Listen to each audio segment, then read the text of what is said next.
You're listening to Systemic Error Podcast. The failure was designed.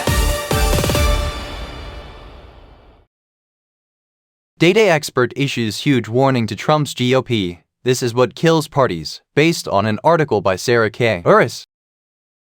When power raises the bill, blame follows. Power has a name. This CNN segment is about gas prices, polling, and Trump's political tone deafness. But the real story is simpler. Republicans hold the power in Washington, and the costs are landing on everyone else. When the people making the decisions also own the consequences, there is no mystery to explain away. Trump's answer, according to the segment, is basically it is what it is. That is not a strategy. It is an admission that the administration expects the public to absorb the damage while it keeps issuing commands from above. The blame is not confused. Harry Enten's numbers matter because they cut through the usual spin. In the polling he cited, 2/3 of Americans blamed Republicans for high gas prices, while only 27% blamed Democrats. That gap is not a messaging accident. It is a public recognition of who is actually in charge. The White House does not get to create the conditions, then pretend the political fallout is distributed evenly. The problem with much political coverage is that it treats deliberate governance as if it were weather. It is not weather. It is policy, escalation, and consequence. Affordability became a Republican tax. Trump ran in 2024 on inflation and affordability, and now the same issue is boomeranging back at his party. Enten said Americans once trusted Trump more on inflation by 6 points. Now Democrats lead by 10 in a Fox News poll. That reversal is the political price of governing as if slogans can outrun household budgets. The point is not that Democrats have magically solved inflation. They have not. The point is that Republicans promised relief, then delivered higher costs through choices that the public can feel immediately. When working people pay more at the pump,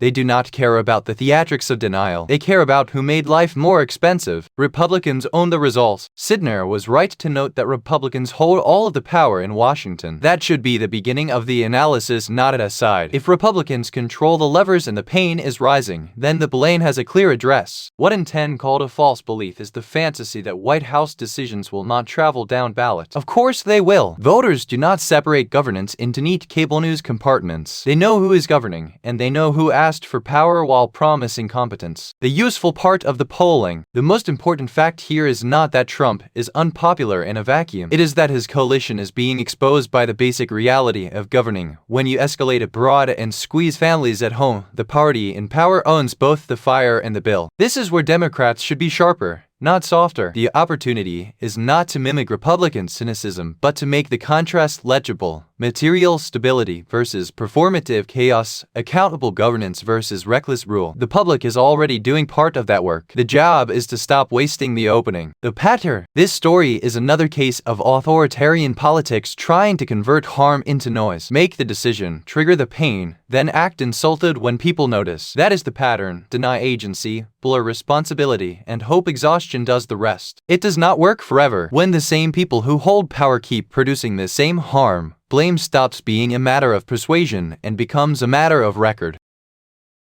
You've been listening to Systemic Error. Thanks to Alternet for today's article. With the automated voice of Ryan, thanks for listening.